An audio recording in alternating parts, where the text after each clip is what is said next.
Besti, kembali lagi di Celebrity Fresh. Informasi yang gak kalah heboh selanjutnya, ada sidang perdana gugatan melawan hukum Nikita Mirzani pada Dr. Reza Gladys. Seperti apa persidangannya? Langsung saja, ini dia.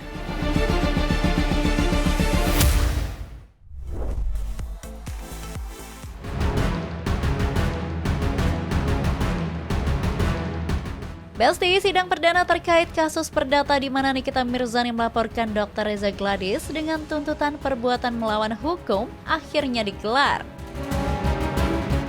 Dalam sidang ini diketahui Dr. Reza Gladys tidak hadir. Bahkan sidang perdana gugatan ini akhirnya harus ditunda.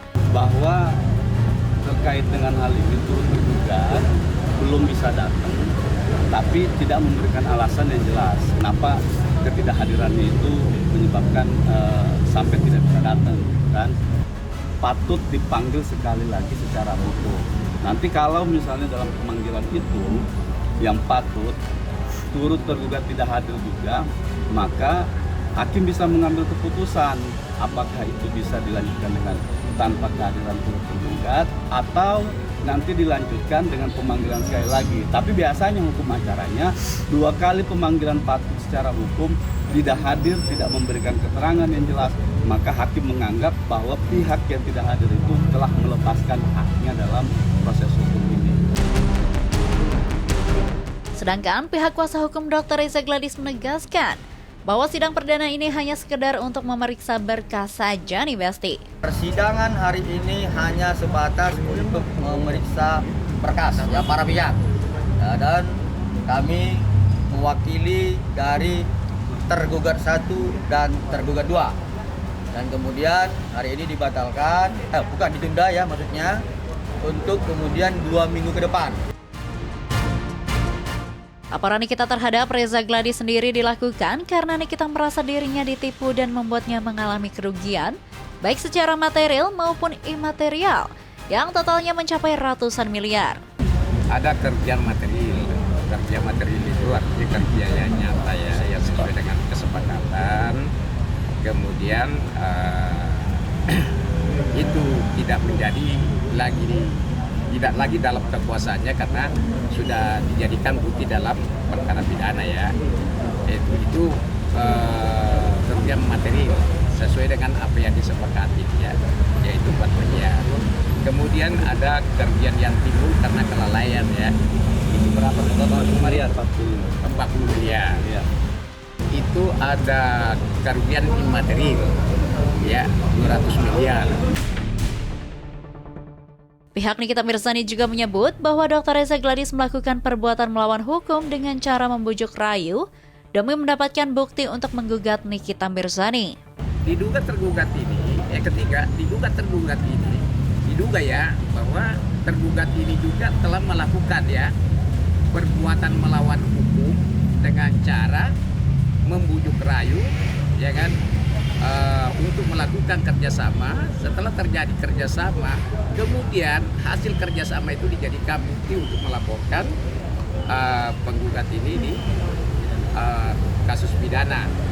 Nah, perbuatan inilah biasa disebut penipuan ya. Ya, niatnya bukan untuk kerjasama, tapi memang dengan sengaja ya, dan dapat dibuktikan adanya dia merekam dan lain-lain semuanya, kemudian semuanya itu dijadikan bukti dalam kasus pidana. Di sisi lain, pihak kuasa hukum Reza Gladys merasa bingung kenapa kliennya disebut melakukan perbuatan hukum padahal menurutnya Dr. Reza Gladys tidak melakukan perbuatan hukum. Klien kami itu melakukan perbuatan hukum. Ya, saya ulangi. Dr. Reza Gladys melakukan perbuatan hukum sebagaimana pasal 108 KUHP. Ya. Dia melaporkan, menyampaikan bahwa dirinya sebagai korban terkait dugaan tindak pidana pemerasan. Ketika berbicara tentang perbuatan melawan hukum, on rahmat tidak, berarti ada seseorang ya melakukan perbuatan melawan hukum sehingga mengakibatkan kerugian. Nah, kalau kemudian klien kami ketika melaksanakan perbuatan melawan hukum sebagaimana pasal 108 KUHP, saya masih bingung. Di manakah letak kesalahan klien kami sehingga dikatakan dia melakukan perbuatan melawan hukum, sementara dia sudah membuat perbuatan hukum sebagaimana pasal 108 KUHP.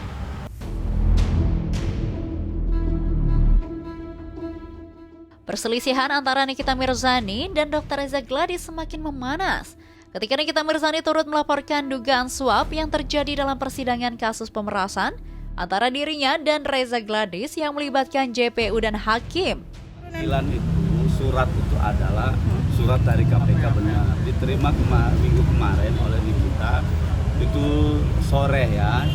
Nah, dalam hal ini KPK itu menyampaikan informasi bahwa terhadap laporan atau pengaduan adanya dugaan tindak pidana korupsi berupa suap atau gratifikasi ini, ya, kemudian diminta untuk melengkapi data-data pendukung, dokumen pendukung. Saya kemarin itu sudah ke KPK, sudah memenuhi itu semua. Kita lampirkan kemarin ada sekitar 5 atau 6 bukti, ya, bukti awal atau bukti permulaan atas adanya dugaan tindak pidana korupsi ini berupa suap atau gratifikasi. Itu 5 bukti kemarin itu kita serahkan ke KPK untuk mendukung laporan-laporan yang sudah pernah disampaikan oleh Nikita pada bulan Juli apa Agustus gitu. Pihak Dr. Reza Gladys mengungkap tidak akan tinggal diam. Bahkan mereka merasa ada upaya penutupan kejahatan yang dilakukan oleh Nikita Mirzani. 1 laporan Dr. Reza dilawan 4 laporan, 3 gugatan. Luar biasa kan? Nah, artinya ada upaya-upaya penutupan kejahatan-kejahatan yang akan dilawan Dr. Reza dan Dr. Otobah Muslim. Saya pikir itu. Waduh Besti, kayaknya keributan di antara Aminiki dan Reza Gladys bakal makin memanas aja ya. Pokoknya kita tungguin aja babak baru dari persidangan kali ini. Besti, selanjutnya masih dengan kabar bahagia dari El Rumi yang akhirnya melamar sang kekasih tercinta Syifa Haju. Terbaru nih Besti, ternyata El Rumi meminta bantuan pada Irwan Musri untuk memilihkan cincin yang cocok buat Syifa. Wah, seperti apa ya informasinya? Langsung saja, ini dia.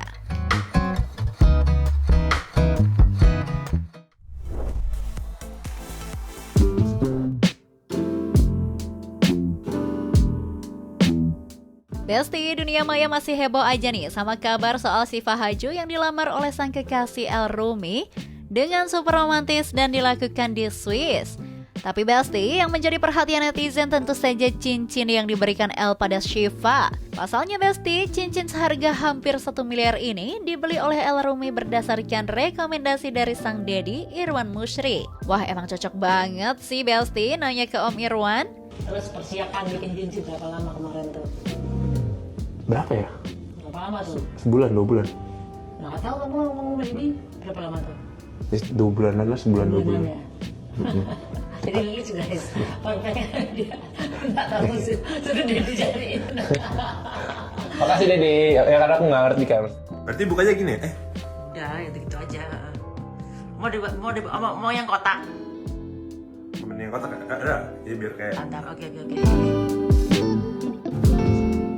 Nah Besti, momen lamaran juga gak kalah bikin melting. Bertempat di Lauterbrunnen, Swiss, El berlutut dengan latar pemandangan lembah cantik yang seolah langsung diambil dari scene film romantis. Syifa tampil manis dan cantik banget dengan gaun putih panjang. Tapi Besti, El Rumi awalnya gak berencana ngelamar Syifa di Swiss.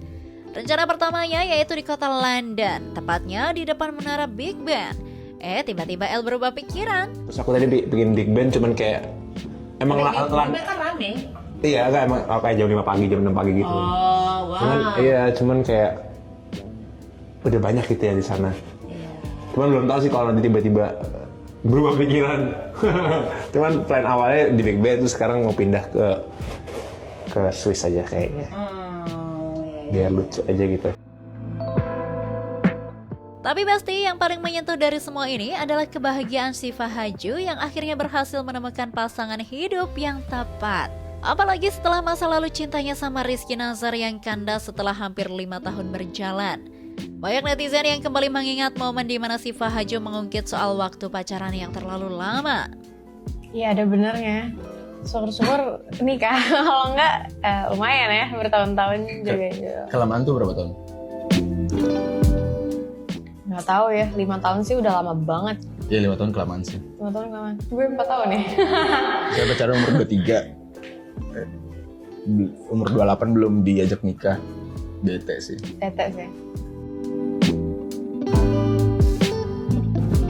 Pokoknya lancar terus deh buat Syifa Hajjo dan El Rumi. Apalagi kabarnya mereka udah mulai fitting baju loh Besti.